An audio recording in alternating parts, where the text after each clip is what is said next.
Hey, it's Code Crafting here, co-founder of Forma. In this workshop, we're going to talk about Forma, a little bit of what makes it special from other EVMs.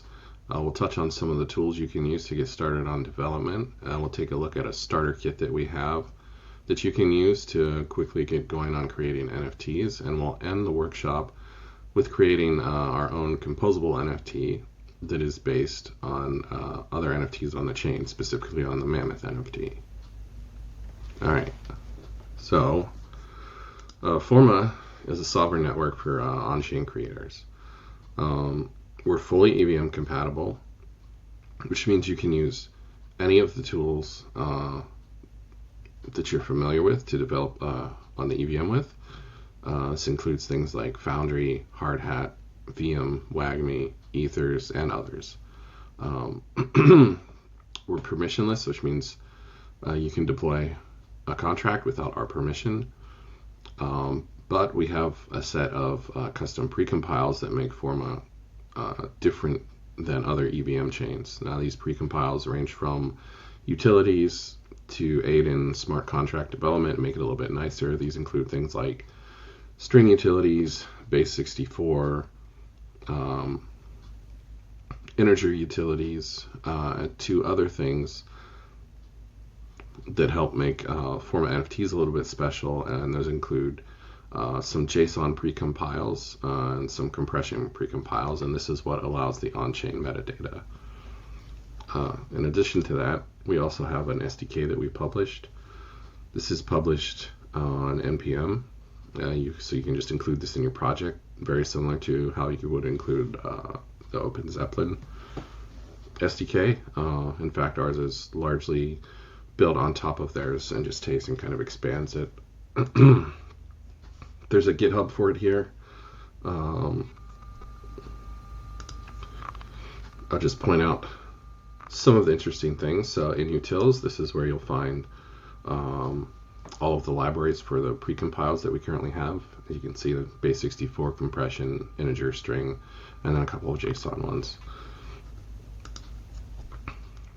In metadata, this is where you'll find some of the libraries and stuff to help with the on-chain contract metadata.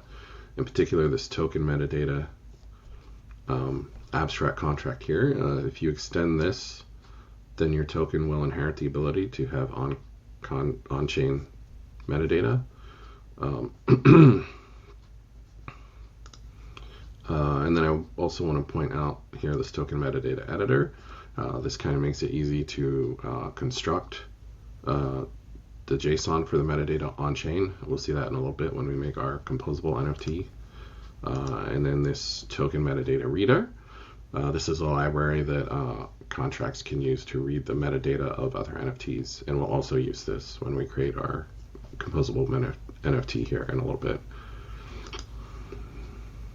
I guess the final thing to point out is in token, there are both ERC 721 and 1155 base tokens that you could also use to extend your contract with.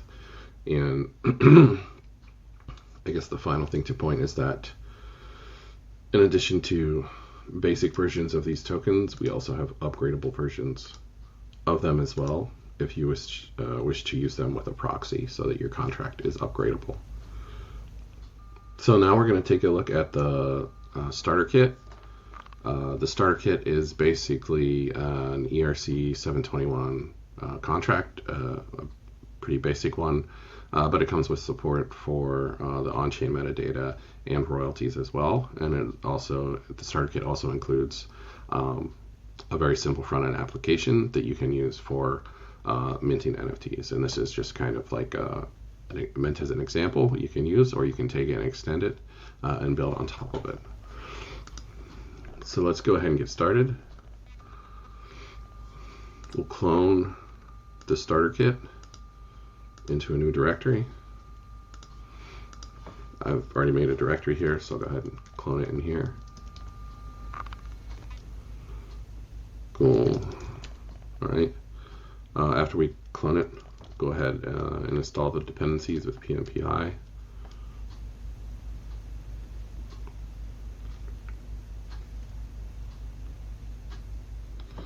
And then we'll also install the dependencies in the app directory.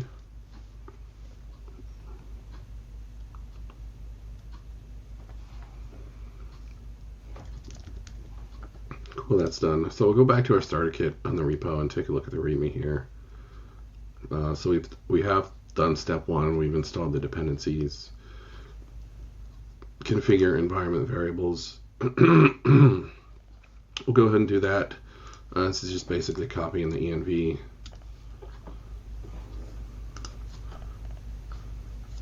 And we need a key. All right, so here, I'll do the app first. Okay. Now to deploy the contract, we're going to need a key on the chain, or a wallet on the chain with funds in it. I'm just going to do this against testnet, which is the moniker for the Forma testnet is Sketchpad. So if you hear me say Sketchpad, I'm talking about the testnet. I'm just going to use a burner wallet here.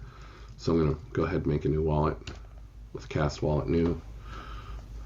An address and a private key. I'm just going to bridge some funds into this address so that we can deploy our contracts. To do that, if you're not sure how to find the bridge, you can come to the Forma homepage. You go to documentation. If you go into overview, there's a section on chain info. This has RPC endpoints, explored links, and bridge links for both mainnet and the Sketchpad testnet. I will note the docs here are a little sparse for developers. We're working on building this up, so apologize for that.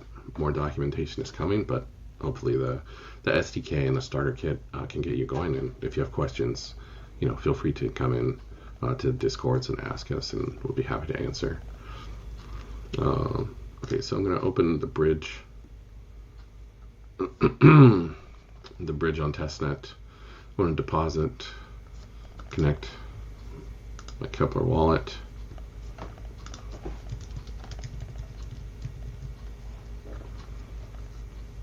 All right, see, I've got some. I'm just going to move in 5 Mochatia. I will put it in to that address that I just generated. So I will deposit it. Confirm the transaction in Kepler. It should take a few minutes. Then we see the transfer is done on Celestia. It's propagating through Stride and should hit Forma. Just a moment here. We can open up this on the Explorer. You can see I don't have the funds yet. Okay, and there, I see, I got the notice that I got the funds on the chain. So if I go and look on the Explorer, there are my 5 TIA. Cool. So now, if we go back to the README, we have funds. Now we just have to put in this private key.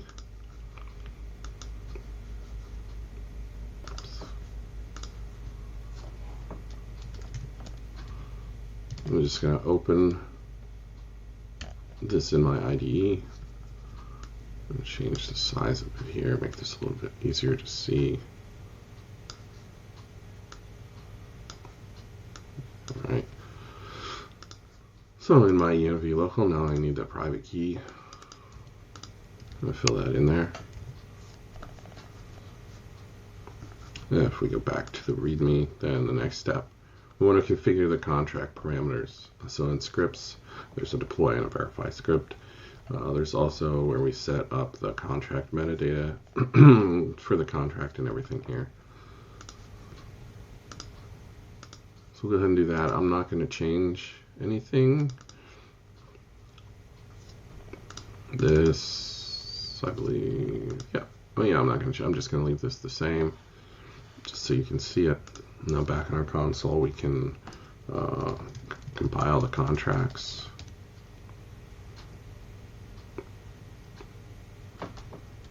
And we can do a deploy. That's my ERC 721 deploy. This will deploy to the testnet.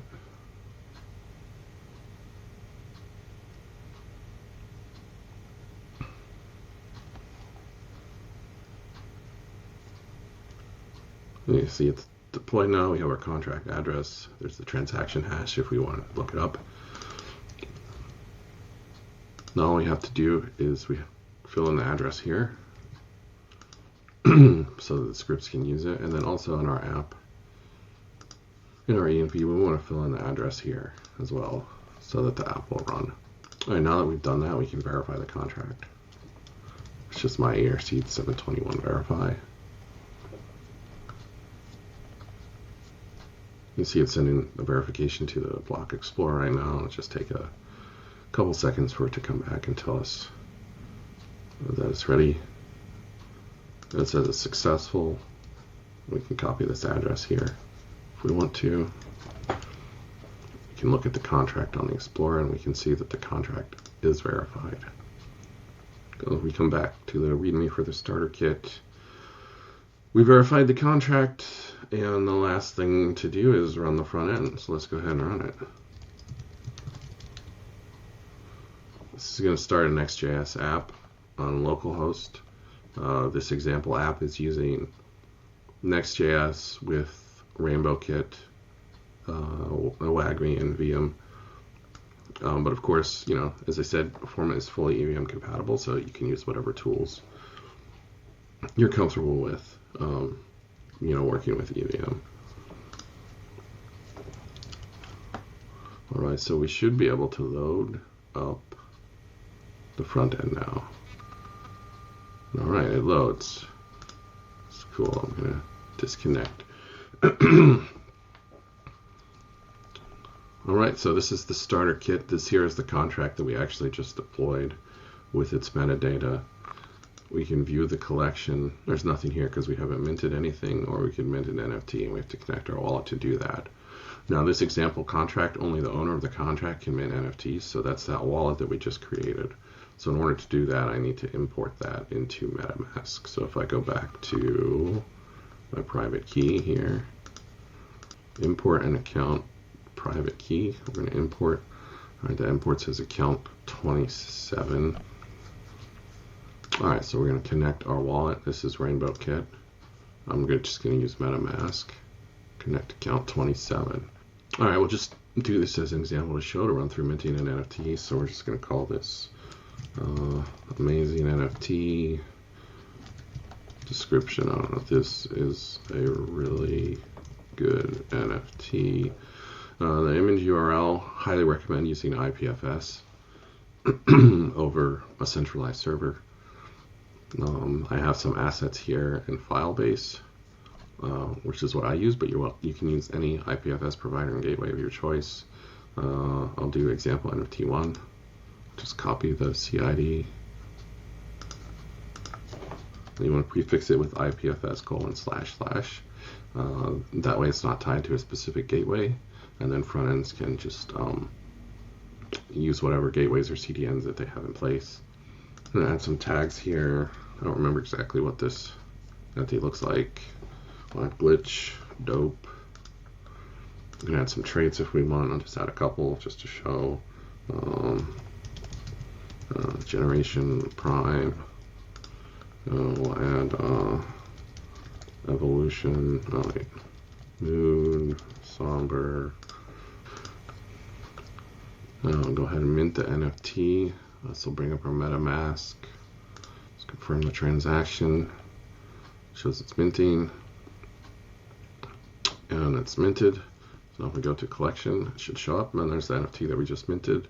The amazing NFT.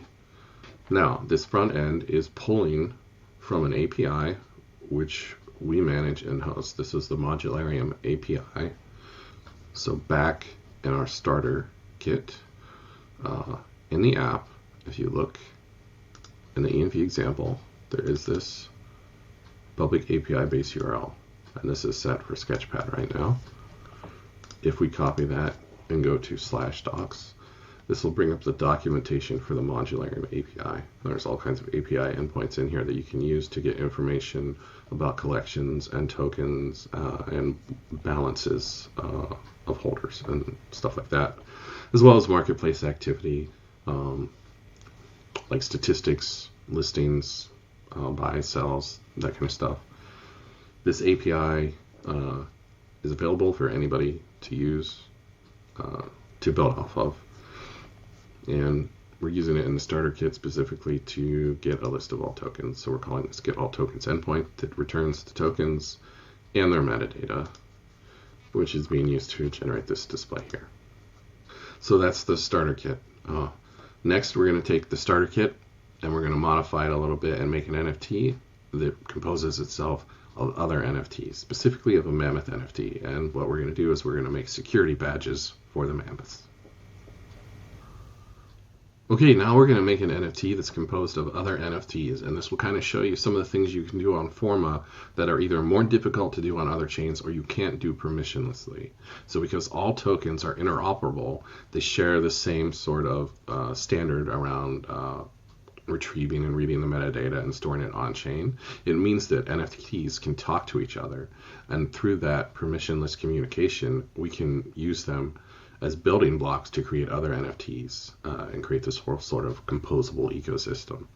So we're going to take the Mammoth project, which I have some Mammoth tokens on testnet, about 100 have been minted, and we're going to create a new NFT from that. As you can see here on the screen, I've just kind of created this sort of Mammoth security ID for fun, and it pulls in the Mammoth image kind of in the background. Does kind of like a zoomed in crop of their face for the ID card here. And then it pulls in their name, and then I just pulled in a couple of attributes, right? And this is just an SVG. I can pull it up here. It's a very simple SVG, about 42 lines of code.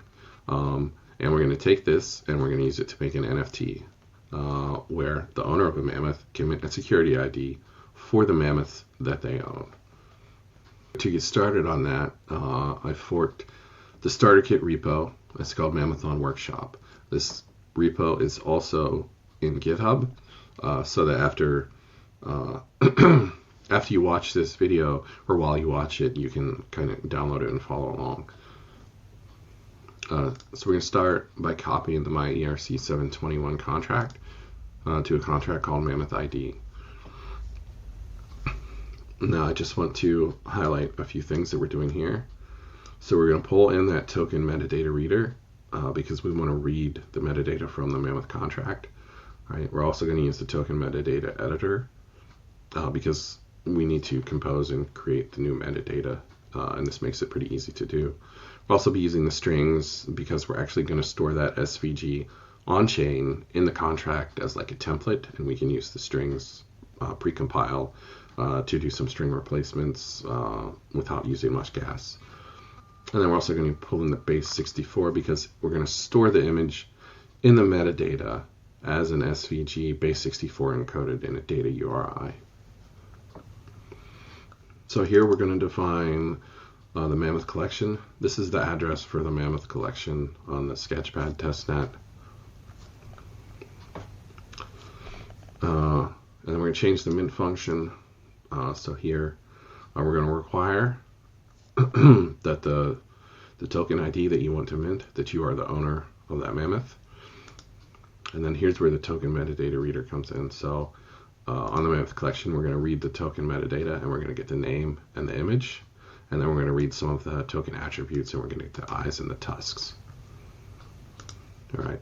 Now, because the image is stored with the IPFS prefix, we can't really use that in our SVG. It won't render. So just to make it a little bit easier, we're just going to replace that with our IPFS gateway. And here we're going to use Forma's IPFS gateway. This dot replace here, this is part of the string precompile.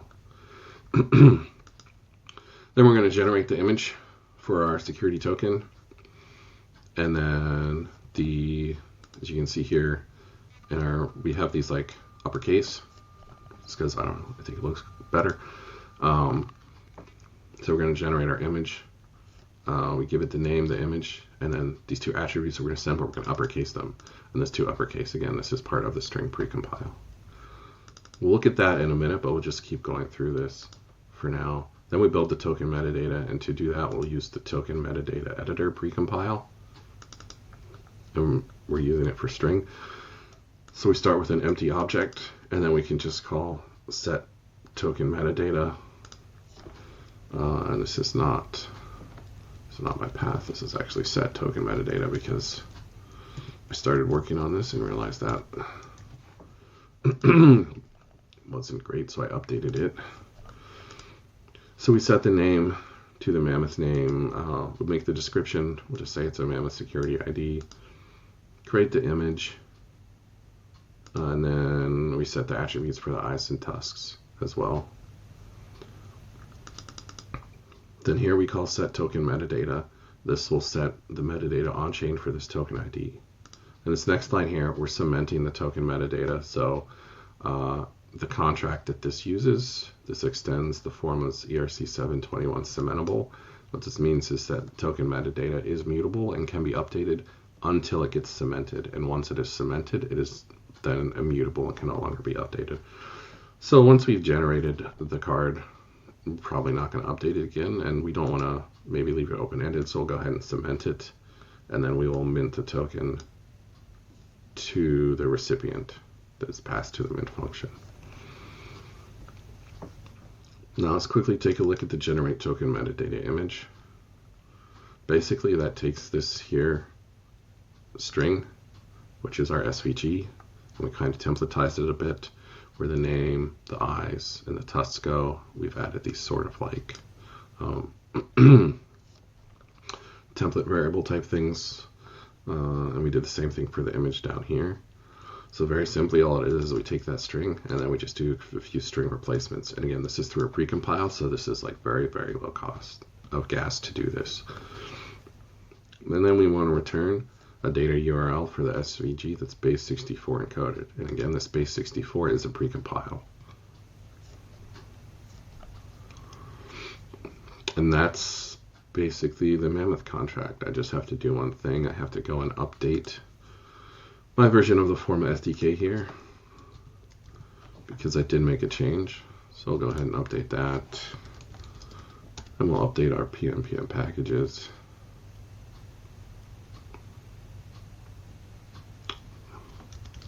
All right, I'll rebuild the contract, so I'll do contracts clean. Contracts. Let's just build here.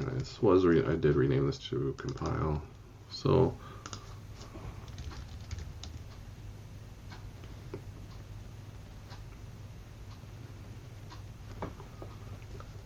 cool, and we compiled the contract.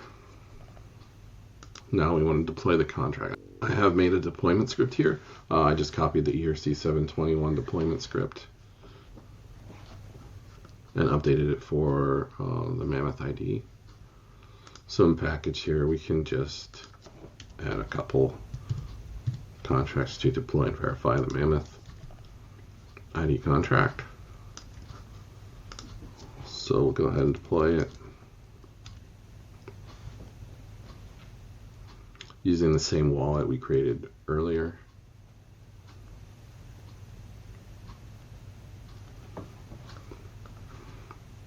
All right, we can see we got the deployed address here. Let's copy that,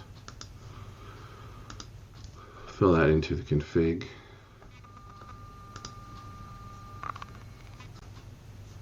and then also in the app, we'll add it so that we can launch our app. Now we want to verify the contract.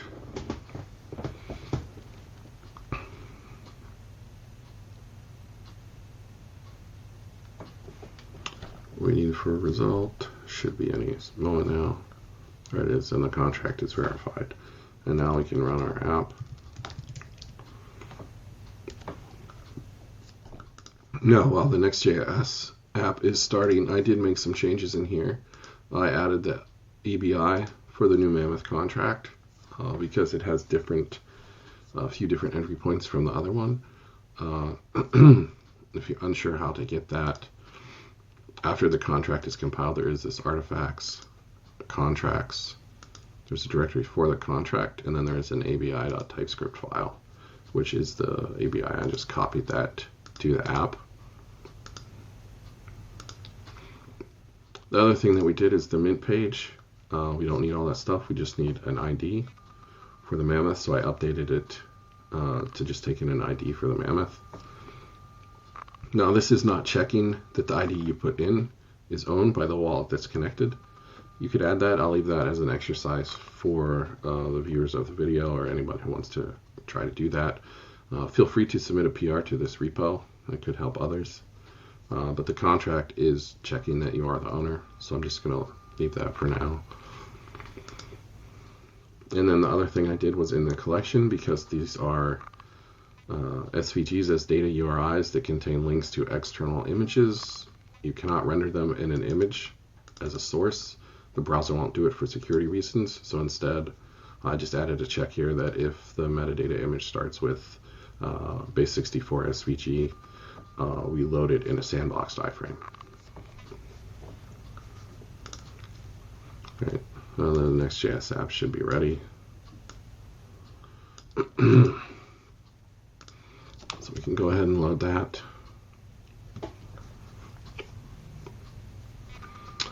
And here's our Mammoth Security ID contract that we just launched. View the collection, nothing's in there. We can mint a token, but it has to be minted by the owner of the Mammoth, and this wallet doesn't own any Mammoths. I'll go ahead and mint, let's say we will mint Mammoth 8. Get the security ID for Mammoth 8. Go ahead and mint that. It says it's minted, so if we go to collection, and yes, we can see here, we minted our security ID for Mammoth 8, and this NFT is being entirely generated on-chain and composed of data and attributes from the actual Mammoth NFT. We'll go ahead and just mint another one for fun. I own Mammoth 80. That's the one that I personally own on mainnet. Let's just go ahead and mint that, just to show you that it will turn out different. So go and view the collection now, and there it is. Security badge for Mammoth 80.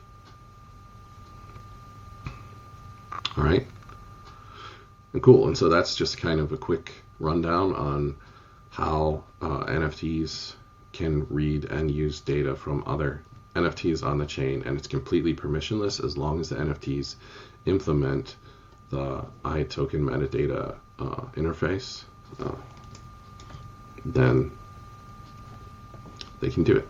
Thanks for watching.